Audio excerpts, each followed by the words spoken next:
Welcome to the Lighthouse Conversations, a podcast featuring entrepreneurs and tastemakers from the worlds of art, culture, tech, and of course food. I'm Hashem Montasser, founder of the Lighthouse. I'm honored to be joined in today's episode by Chef Daniel Boulud, who was recently in Dubai to open his first restaurant in the city, the Boulud Brasserie at the Sofitel Obelisk in Wafi City. So we set up our mics under the long crystal chandelier, surrounded by mirrored walls, ceiling and marble floors. You'd be forgiven if you felt like you were in the middle of New York City for a minute. What an honor. And welcome to Dubai. Thank you. Couldn't be a better welcome than with you. Thank you very much. It's very kind. And thank you for a lovely and delicious dinner last night. We enjoyed ourselves very much. Chef Boulud's career is nothing short of illustrious, of course. Starting out as an apprentice at just 14 under Chef Gérard Nandron at the 2 Michelin star Nandron in Lyon, moving to Copenhagen at just 21 to work at the Plaza Hotel before moving to Washington, D.C. in the early 80s. This then led to him becoming a true entrepreneur with the launch of his flagship, Daniel, which celebrated 25 years in New York in 2018. Since then, he has co-founded the Dynex Group, which oversees operations with more than 900 employees from Vancouver to Beijing.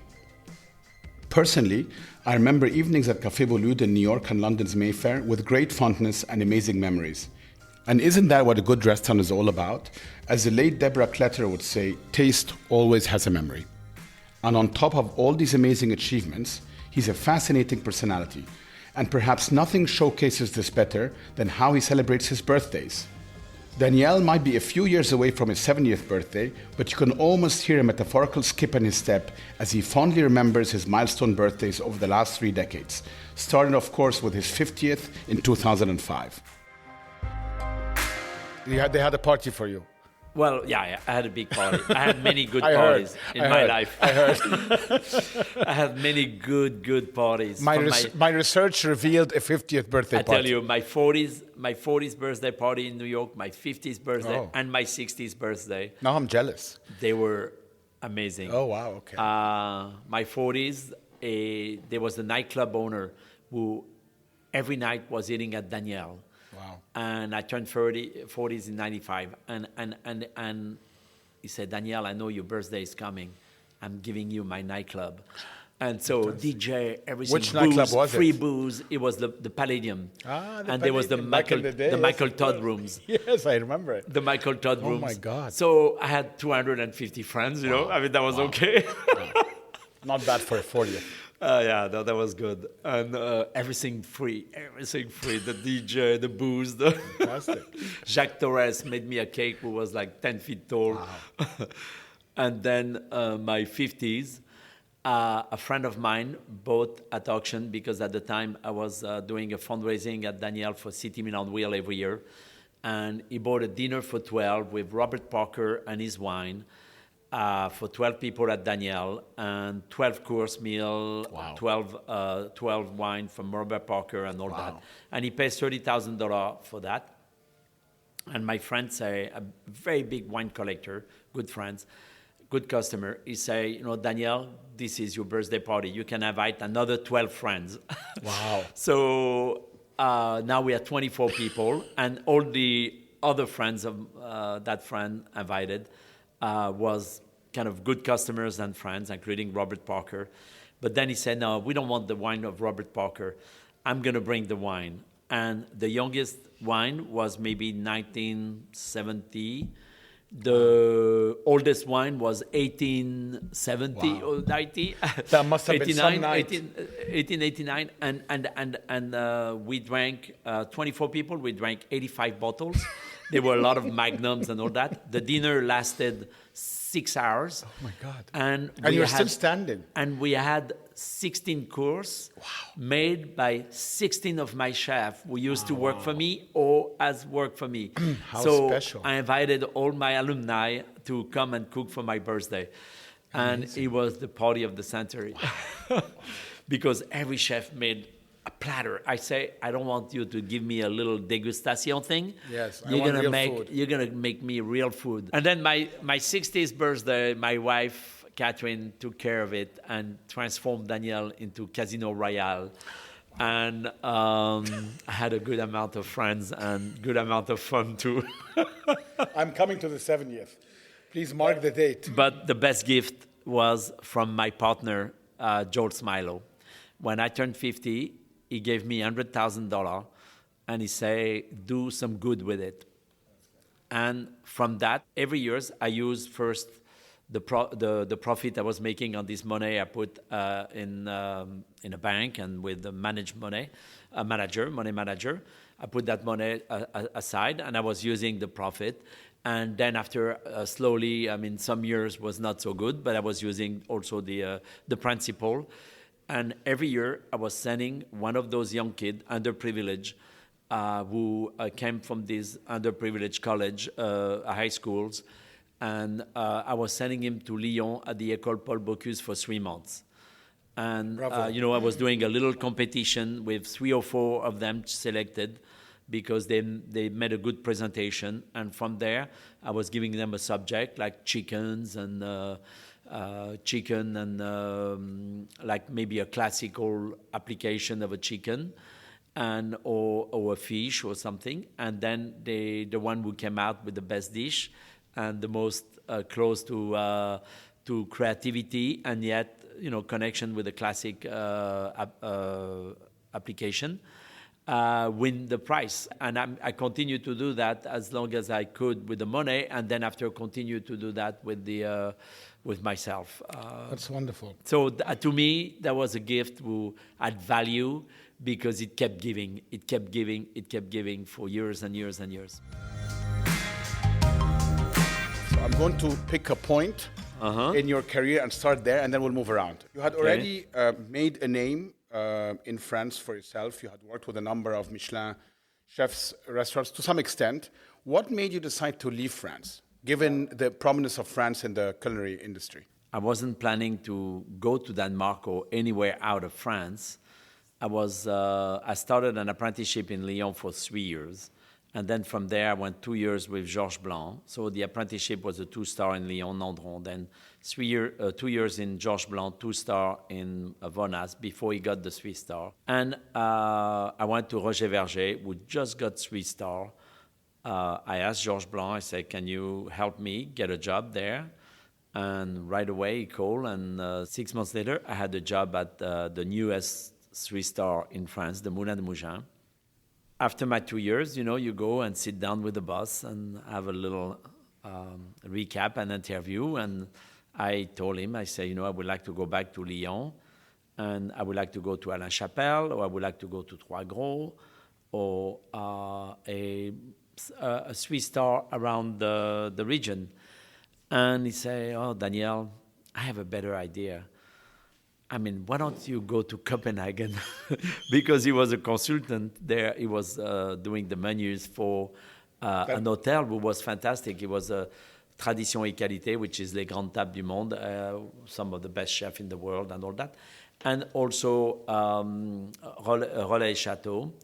The hotel was the Plaza Hotel in Copenhagen. And the owner of the Plaza Hotel in Copenhagen had also the Søllerød Kro, which was just outside of Copenhagen, beautiful old Danish inn.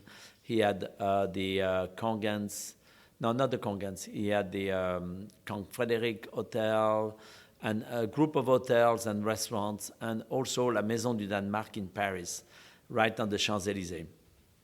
So very, very familiar with France, very dear friend of Roger Verger, and Roger Verger was the consultant. So he asked me, Daniel, would you go and represent me there? You said yes. I was 21 years old, Why not? and no attachment to any love affair or anything. So I just went to Copenhagen and, of course, fell in love every 5 minutes there. But Copenhagen at the time was right at the end of the mid to late 70s. And you could really see already the impact of Nouvelle Cuisine happening there and the rise of local chef, the rise of local talent already. And that was a very exciting time, I think, in Copenhagen. It was way, way, way pre-René Redzepi and, all of the stuff. and the Scandinavian movement. And same in Sweden and same in Norway. And they were already this sort of little circuit of great restaurants and great place. So the idea was clearly planted in your head, even though you grew up both in Lyon and in France in general, in a place that obviously celebrates food, known for its culinary excellence, to move to Copenhagen, and from there, you wind up landing on the Upper East Side. Well, I was in Copenhagen, so I go to Michel Guérard. I come back to Copenhagen because I love that city, and I really felt that I felt good there. I took a lot of responsibility. I was starting to get great contact. But I wanted to leave the hotels. I meet this very young restaurateur, Jan Hurtikal. That was his first business. So imagine, very artistic, very free mind, and good background, but maybe not like me. But together, we opened his first restaurant. And so it was really like one of those, when I see sometime today, young chef in Brooklyn opening their little edgy place, which is a little artsy, Yeah. Didn't spend much money, but the food is amazing, Yes. and all that. And that was very much like that. And I did that for almost a year with Jan, and that was fantastic. And then a friend of mine reached out to me and say, I have been given a job in Washington as a private chef to an embassy, the European Economic Community, but I don't want to go. I have 3 kids, and would you like to go? And so I met the ambassador in Europe, and I decided to go to Washington. And of course, the moment you got to Washington, you were like, this is not it. I have to move to New York, I'm sure. Yes, well, so I arrived in Washington, and there, when I was at Michel Guérard, there was this young chef in the region, very young. His name was Jean-Louis Paladin. And Jean-Louis Paladin was the youngest 2-star chef in France. I think he was 27 when he got his 2-star or something. And he moved to DC, to Washington. So I arrived maybe almost barely a year after he moved into Washington, and he opened the restaurant Jean-Louis. So I felt already arriving in Washington, there was a connection with French fine dining. And while in America, all those French restaurants was kind of like from the 60s, the 50s, the 60s, the 70s. 100%. Jean-Louis Paladin was like right on with his tasting menu. He was writing his menu every day based on the market. He was going to the market all the time. He was teaching people how to raise squab, how to raise duck, how to raise lamb and vegetables and herbs. And so he was really engaging with the local and creating I think the model for what America became in terms of fine dining after. And I felt that, I want to stay here for a while and try to, practice in the restaurant business. And I moved to New York for that. I didn't want to stay in D.C. I love New York. You understood that New York was essentially at the epicenter of all of that, obviously. Yes, and also I love the energy of New York. I love the power of New York. I love the complexity and also the diversity of New York. And speaking of power, you landed at a restaurant that was at the epicenter of power at the time. Yeah. It was the place. Absolutely. We used to have what they call power lunches, which yes, they still do, but maybe less so. Less so, Wall Street people. Absolutely. I was in 2 hotels there. Arriving in New York, I worked with Trostas Forte, which at the time was the largest hotel group in the world. They had the Georges V in Paris, the Plaza Athénée, the Savoy, the Claridge's, and all those great hotels. I did maybe 3 years with them. And I had enough with hotel, and I went to the most iconic restaurant in New York at the time, Le Cirque. And Le Cirque, everybody looked at me like, oh, this one is going to butt his nose on the thing. He's never going to make it. He don't know what it is to be one of those French iconic restaurant in New York where, it was really a thing from the past, and yet 100%. The owner was trying to evolve with the present. But you must have understood that. I think what I understood is that I had a very good background as a classically trained chef. So I understood the cuisine they were trying to do. Yeah. I felt that it wasn't that good, frankly. Like, it don't matter if you do a bouillabaisse or if you do a tripe, a braised tripe, or if you do any classic dishes. There is a way to do it ordinary, and there is a way to do it, extraordinary. And I felt if I could elevate the classic already, so people are not disoriented, the customer are not disoriented, and everybody see the difference. Even, a pot-au-feu. So a pot-au-feu is boiled meat and vegetable.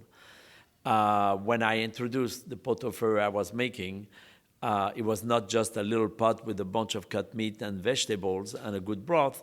It was a marmite like this with 7 different meats and vegetables and 12 different condiments. And I wanted to elevate that to different level. Exactly, to the highest of what gastronomy could be when you do a classic dish. For me, it was natural to be there, but I also was innovating a lot with new dishes who became new classic, such as the famous paupiette of sea bass wrapped in crispy potatoes on the bed of leek with a red wine sauce, or the sea scallop black tie, who the minute we made that dish never left the menu. And even when I left Le Cirque, it always stayed there. And walk us through that very important point in your career where you obviously must have had the confidence to think, I can put my own name behind a restaurant. Now, I want to just pause here because you didn't do it in a way some chefs maybe do. They have built a name, a reputation. They lend their name to a restaurant group. You did not do that. You started your own business. Yeah. That's a very big transition. And you started your own business in New York, on the Upper East Side, highly competitive place. If you don't make it, essentially, people will know immediately, and your career can be killed. Absolutely. So walk us through your thinking at the time. First, after 5 years at Le Cirque, I had a baby girl, Alex, my daughter, and now she's 30-some. Fantastic. 31. She also in food? No. Okay. But she lives in Washington, D.C., a tourist league where I all started. Interesting, okay. New York in the late 80s was rough.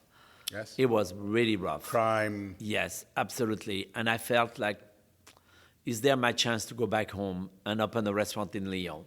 But my parents were farmers. I had no money. What I did is I went to the city hall, to the mayor, to all the people working at the city hall. I was knocking at every door and say, oh, you own this building and you own this beautiful pavilion here and this and that. Why don't we can make a restaurant? You call yourself International City, Lyon. Maybe you need an international chef. And I was almost close enough to be able to do it. But the problem was the mayor of Lyon was in a tangle of politics and problems, and no one was making decision. And after a year and a half of trying to go back to Lyon, and then also 89, 90, that was the crisis. That was a crash of 89, Black Friday. And so the New York was shaken. And I decided to stay. And that's when I started to decide to raise money in New York to do that. It was my first business, and I needed $2.5 million. And I felt that if I can find 10 investors at $250,000, I would be okay. Little by little, a lot of people say, well, I lost so much money in the crash, and I'm barely recovering. I can't afford to go into the restaurant business. But I was very lucky. I had 4 good friends. One was a lawyer. One was a family friend. One was a real estate broker. And one was, but that was three of them helped me, and one was also in the real estate as well. And Lily, who is still my partner today, is a Harvard graduate. That's why I ask you what year you graduated from Harvard, because I think she graduated in 91. Okay, she's a little bit ahead of me. 91, 92. I graduated in 97. Exactly. So they decided to help me and be my cover-up for all the meetings, the negotiation with landlord, and helping me raise money. Why would they help you? I'm just curious. Because we were all very young, and we wanted to kind of help each other. Sure. And they wanted me to succeed in my dream. They were all very close friends with my wife. Did you raise the $2.5 million? Well, I had about half of the raise. Not even. I didn't even have $1 million yet. But I was meeting the uncle of Lily, who just retired from being the CEO of Playtex. He made a lot of money. He gave a lot of money to hospitals, to research centers, to Yale University there. He has a couple of buildings there at Yale and all that. After an hour conversation, he tell me, say, I know you are trying to raise money. I know that it's not an easy time, but I'd rather be the only partner than one of them. So he give you the whole amount? He said, tomorrow we can start business if you decide, then that's a good thing for you. And wow. He said it will be much easier to do business together, and it'll be much easier to progress together. Joel Smilo was he was very smart. He ran international company on the stock market. Lily was a Harvard graduate. Joel was a Yale graduate. So all of them together guide me quite well in setting up my business and running my business. So what did you think? But the success, they don't depend always on the money you have. That's exactly my point. What did you think they saw in you? Because raising the money is not easy, but it's not enough. Plenty of people, this business better than anyone, raise money, open restaurants, they close. So they must have seen something. Do you have any sense of, any guesses of what they saw in you at the time? They knew that I had talent because already at Le Cirque, I won 4-star in the New York Times, which was the highest rating. I won Best Chef in New York with James Beard. I won Food and Wine Best New Chef. And I was just like getting all the award and the recognition already before I left Le Cirque. So that was kind of the foundation. And Joel Smilo at the time say, I couldn't afford to get Michael Jordan, but I got the Michael Jordan of cooking. I think he was right. When we come back, we'll continue following Chef Boulud's journey as he evolved into a seasoned entrepreneur and investor, how he's decided to pay it forward and give back to his community, and his take on technology and automation in the F&B space. On the other side of this short break. Hi guys, this is Hashem again. I'm excited to share that we've launched our newest concept called Small. It's based on a menu of, small indulgent dishes that you can mix and match. And my personal favorite is the merguez sausage sandwich, which is just divine. So if you're in Dubai, make sure to drop by the food district at The Point and take a bite out of the new merguez with tahina sauce. You'll find Small among other locally born fabulous concepts like Boon Coffee, Reef Koshiyaki, and Sticky Rice. Small is on the first floor of the food district at The Point on Palm Jumeirah, and you can follow us at Small Dubai, SMOLDUBAI on Instagram, and drop us a line if you stop by and let us know what you thought. Welcome back. You're listening to the Lighthouse Conversations with Chef Daniel Boulud. Before the break, Daniel managed to secure the entire investment he needed to open his flagship restaurant in New York City, and the rest, as they say, is history. Right away, when we started the restaurant, it went on fire. It just exploded.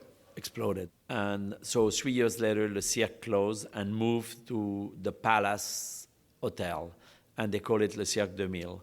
The Mayfair Regent closed and become a condominium. And they approached me and said, Daniel, we want you back there. We want you to move Daniel there, and we want to sell you the real estate as a condominium. Joel Smilo, again, could really be the partner to step up because he decided to bankroll the entire move. So 24 years ago, we bought the real estate, 1,700 square meter, which is 17,000 square foot, is huge, 3 floors. And we had to invest $10 million in it 23 years ago. Amazing. And this must have given you the sense, because we all know, a big part of the struggle of restaurants is obviously landlord issues, rent. Of course. And the risk, the financial risk. And the financial risk. So you got rid of that very early. Did you feel that enabled you to think long term about Daniel and about the Exactly. restaurant business? No, what made me think very long term was that I was going to become a real estate owner at the same time as be a restaurateur. And that I felt, and that will always be my retirement option. Did George Schmeiler understand that you're also a good businessman? Because obviously you are. So Well, I proved him at the first Daniel that we could be profitable while be the best restaurant in America. Absolutely. Is he still part of your group? No, he's retired now. Okay. His children have a small stake, and Lily as well. Plenty of good chefs, great chefs, in fact, are great chefs. That doesn't mean they're good business people. How did you manage those two? I mean, in your business today, you're both. You wear a chef hat and you wear a business hat. You're a CEO of a large company. Absolutely, and I'm kind of micromanaging as well. So I get involved with everything from PR to HR to design to the taste of the coffee to everything. Where did you always feel you had that in you? I think the passion for this business. I really love this business. I love the people working in our business. I think what made me succeed is the people who work with me, of course. Every staff members, we try to really pull the best out of it. And we really try to have them bring the best to the business as well. And taking risk, taking high risk. I had some high and low. Taking risk. I lost a star sometime. I have been in New York now for almost 4 decades, and I have seen 9 or 10 food critics at the New York Times, and I'm still kind of standing. But I think what saved me the most was the loyalty of my customer, and the loyalty of my staff, and the loyalty of my partners, and the trust everyone put in, and the community in New York. I think I've been always part of the community there, and being really made this city my city, and I think that's the way you have embraced Dubai here and made this city your city. And you paid forward. You've seen, as you said, highs and lows. Inclusive of 9/11, would you consider this to be one of the main lows today, post-pandemic? This is much worse than 9/11. Okay. Much worse. How are you thinking now about your business? I mean, you have people today that are furloughed. Yeah, 9/11, we had a stop. But then there was a start again. And the start was barely a month after. Within early October, we were starting to see progress. And within the end of the year, tourists was still coming to pay tribute to New York. Yeah. People were feeling so connected with New York. And I think we had this amazing support.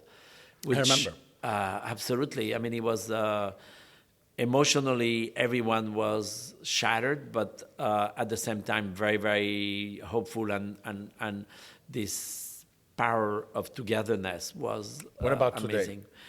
Today, it's just a disaster because in 9/11, I never lost staff. I never furloughed staff. Here, I mean, your most loyal chef, 23 years with you, you have to tell him to go on unemployment and make 20% of his salary. I mean, for months. For months. And so right away, I took initiative to try to bring back the talent, the people who I couldn't take it that they could be furloughed and unemployment. So we started to do meals in New York. So for Jose Andres with World Central Kitchen, then with Citymeals on Wheel, we created a foundation, Food First, to pay businesses to reopen and make meals as well. And that was the first initiative to try to bring back talent and support them. So, we were making meals at $6 a meal or $5.50 a meal, but at least thousands of meals a day. Were supporting the staff, and we were trying to get also support from suppliers, and to date we have made almost half a million meals gifted to New York, and we continue. When I'm coming back in a week and a half, I have a fundraising for this foundation, Food First Foundation, And I created that with my new partners. I am opening a new restaurant, and for the first time, I'm doing it with a local partner, a real estate partner, in a new development in New York called One Vanderbilt. So it's basically a $3.5–4 billion development, one tower, and there'll be only one restaurant inside. It will be called Le Pavillon, and we're opening in March. And with them, we started this foundation with them. He wanted to start a foundation to help some of the businesses he had tenant in his real estate group that he felt terrible for them. So he said, I want to pay my tenant to reopen their kitchen and have a little bit of business. Will New York come back the way it used to be, in your view? It might take time, or do you feel there is a rift that is now New York hard to heal? Will come back. There has been, people leaving New York. I think the people were very insecure and unstable financially and insecure in their job. I think it was better for them to leave. And some people also were insecure with the fact of the pandemic in a city. Of course. A lot of small companies, some of them wanted to live in smaller cities like, Seattle or Portland, Oregon. But the big financial group, the big motor of the world, I think a lot of engines are there. And also young people will come back to New York. The way after 9/11, a lot of young people wanted to come. I was just going to say that. So, I mean, when I speak about New York, and I lived in New York for 5 years, and I consider it, one of the best cities in the world. I grew up in Cairo, which I'm in love with, and I'm equally in love, if maybe more, with New York as well. I'm due to go to Cairo because Cairo's I have friends there, and I had a long time city. friends. Very different, but similar in the vibrancy and the energy that you have in New York. Of course. I'm the only one that goes to New York, as my wife makes fun of me and says that I'm the only one that celebrates that you see trash on the streets, because it reminds me of Cairo. And I actually don't mind it. It's part of the smells you grew up with, and it's the honking and the. Anyway, so it's fabulous. I think that if anything, this might create an opportunity for younger people to move to New York that couldn't afford it. I mean, New York, meaning Manhattan, had priced out a lot of people. There's a reason there was a move to the Brooklyn. And I think there'll be a reset in a lot of ways for businesses to find better deals between restaurateur and landlord, or business and landlord, and also for people living there, for New Yorkers. I think there'll be opportunity to move in, to settle, and to launch business in maybe a better way than the direction it was going. I think this reset will, help. And you are clearly forward-looking. You are investing in technology. You have set up a company, when I did my research, that looks at robotics within F&B. It's true. Cloud kitchens have become a phenomenon that's here to stay, in my view. Tell us a little bit of how, because you come more from a fine dining background, how do you feel technology will impact your business, and how will you embrace it? Because clearly you're not running away from it. What other chefs are, by the way. Other chefs are looking away and hoping it goes away. It's not going away. No. And technology, there is not a single chef who don't embrace technology, especially in the kitchen. When we had the sous vide era, like 50 years ago, when sous vide started, it was like out of technology in a way. When induction was coming, and when there's many today technology help you have consistency, speed, precision, and cleanliness and safetiness that maybe sometime you couldn't get before. Can you see automation running things like pot wash and cleaning, and maybe and that'll be nice. I don't know. Not everything, but it definitely helped. But in the case of spice, for example, I'm an early investor also in Sweet Green, which I love this company. Good concept. So you're a good investor as well. Well, I'm not a big investor, but I like to bet on little things. Sweet Green has done quite well. I hope it will do well when it sells.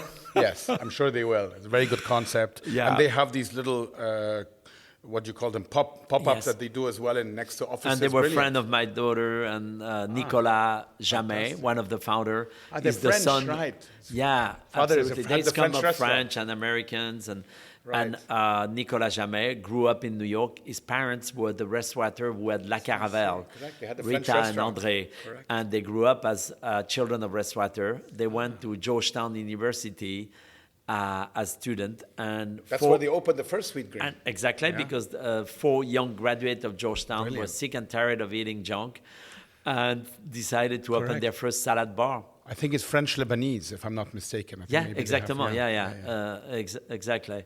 Well, Rita Fantastic. is more, and Nicolas is French Lebanese as well. Yes. And Spice is still a young company. It has taken its time to strike. Can you explain the concept just to our listeners? So 4 young graduates, again, very much like Sweet Green story.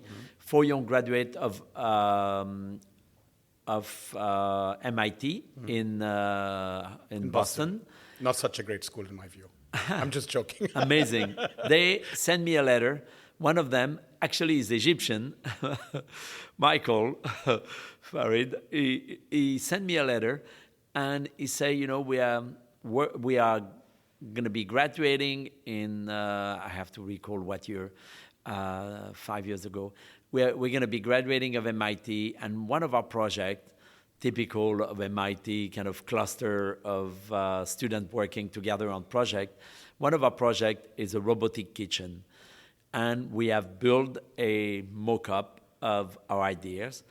And would you ever be interested to see what we have done? And we would like you to know, we would like you to join us and Why do you give think us they some came tips. to you? Because I think Michael was, I think his family took him to Daniel. He knew of Daniel. Okay. And So he knew the restaurant. he ate as a young kid at Daniel. Okay. And he remembers. So Okay. Yeah. he approached me, and then I went to Boston, and I go to this little think tank room, one of those pods where they had a little area, and there was this plywood box with some machine cooking and some wires and some tanks of food containers on tops, and it was all made of recuperation of things and mounted with scotch tape and wires and all that. It made my meal, and I was like blown away. And I felt, well, if they can really develop that into a real scale it up. And so it took about 2 years to scale up the first machine. And it took another 2 years to build up version 2. And version 2 was opening, and COVID happened. They were opening at Harvard Square. I can't wait to go see it. What the first robotic kitchen could do was about, let's say, 25 steps in the making of a meal based on how you were choosing your meals on the computer.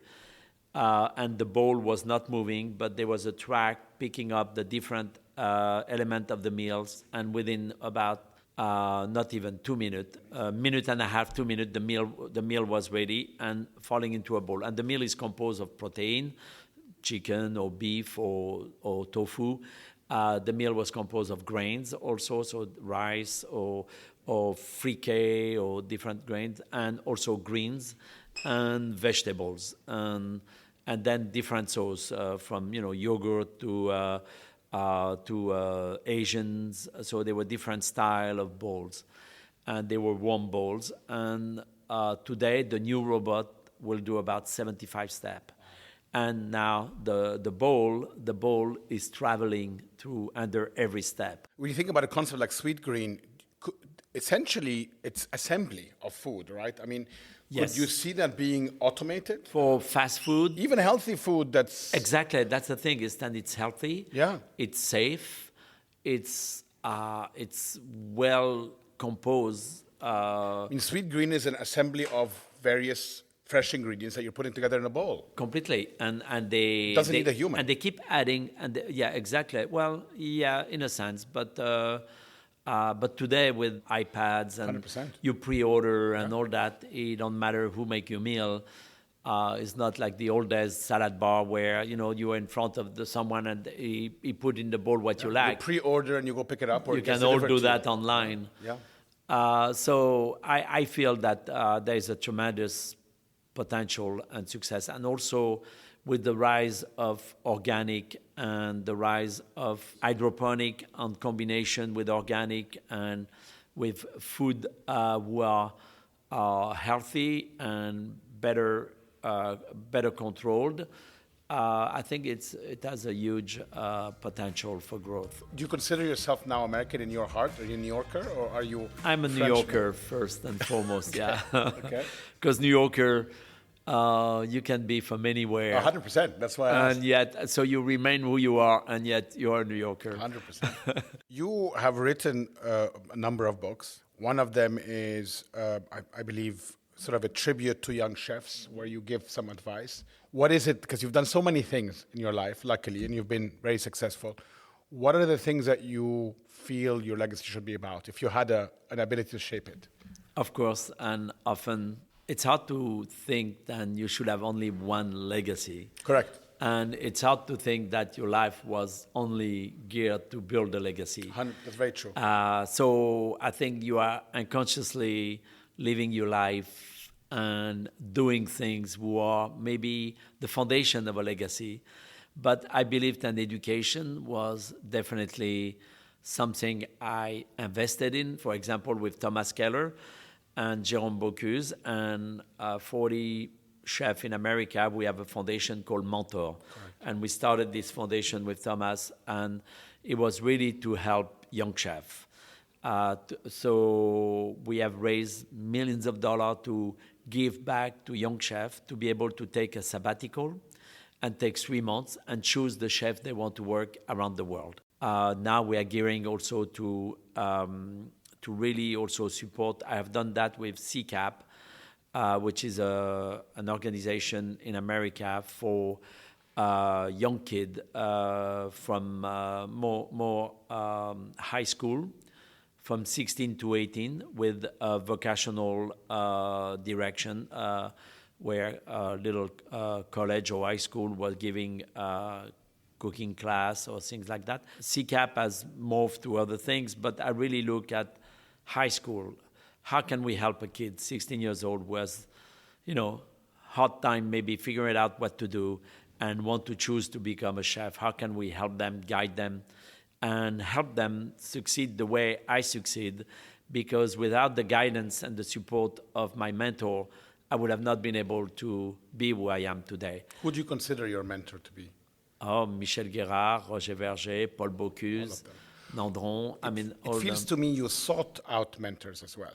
It was an active choice. Oh, yeah, absolutely. And I think that's what I'm trying to tell young chefs is that, the choice of your mentor will shape your life and shape your career and shape your future as well. I didn't have the opportunity when I was young to work with an amazing Asian chef or amazing Middle Eastern chef or amazing South American chef. The opportunities now. You're here in the Middle East. Exactly. So we're waiting for it. It's not too late. So it's not too late at all. I think if I ever retired one day, I'll go and work for someone. I'm not other sure. than French, other than me. And I want to just end it on speaking a little bit about the Middle East and Dubai. You told me off camera before we started that 2008, you and a number of other very well-known chefs had come to the Middle East and thought about doing something in Dubai. It took 12 years, but you're back now. I know, it's true, and I wish it could have not taken 12 years. It's fine. Better late than never, as they say. Very much. And I think this opportunity with Sofitel, they were building this new hotel. We were in touch with them, and they approached us and said, would you ever consider do a brasserie here? We are building a brasserie at the Sofitel, a French brasserie. And I felt, this region, for me, has always been an attraction.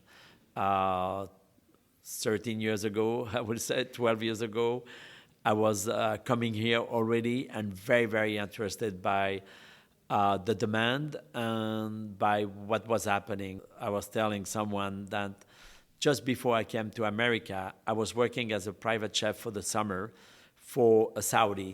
I see. In Mougins, in a Saudi family in Mougins, in Cannes. And I fell in love with the culture of their home, the way they entertain, the way they respected me and made me part of their house. I'm married to a Saudi, so thank you. I take it as a compliment. Really? Yes. No, but being in France and being and being in a foreign home and living the culture of it and all that was quite a lesson to me.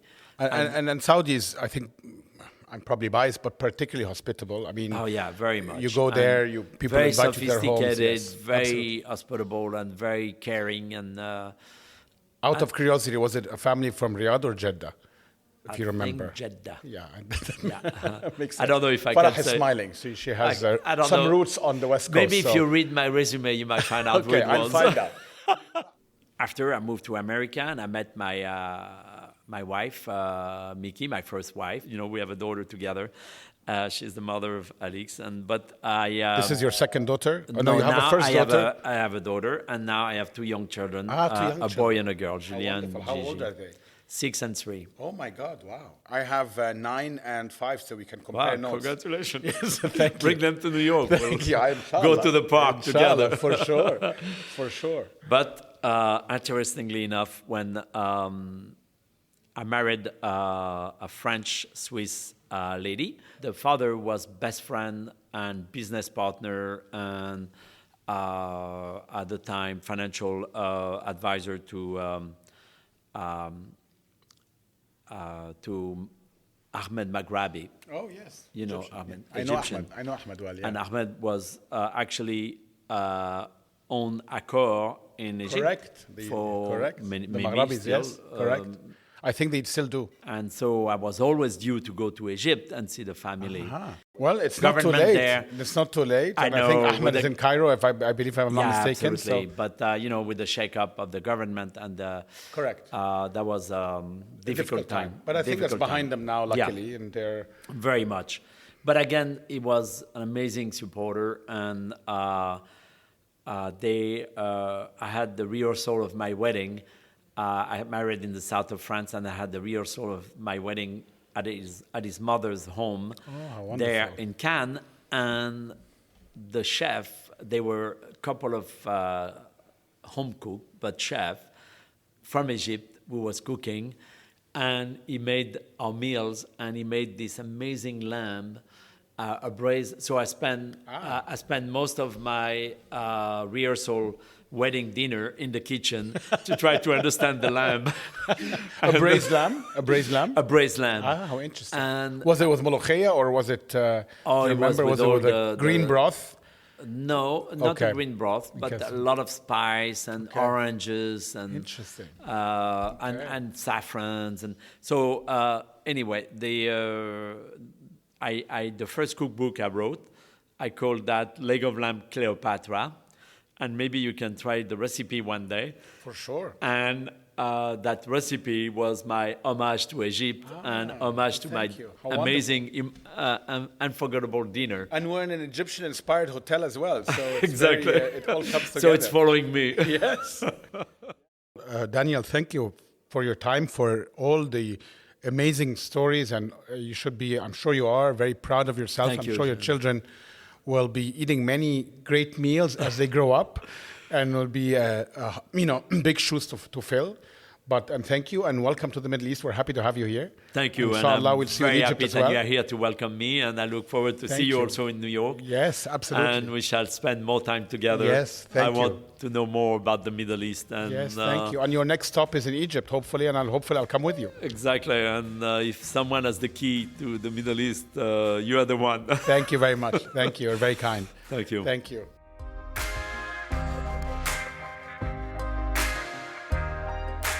Go visit Boulud Brasserie at the Wafi if you live in Dubai. And of course, when we start traveling again, I highly recommend Daniel on 76th Street in New York City. There's also a link to Chef Boulud's career chronology in our show notes if you'd like to check it out. Thank you for joining us on this episode of the Lighthouse Conversations with me, Hashem Montasser. Our producer is Chirag Desai, and our content director is Farah Al-Sharif. You can connect with us at thelighthouse_AE on Instagram, and you can find all our previous episodes at thelighthouse.ae/podcast. We'll see you in 2 weeks.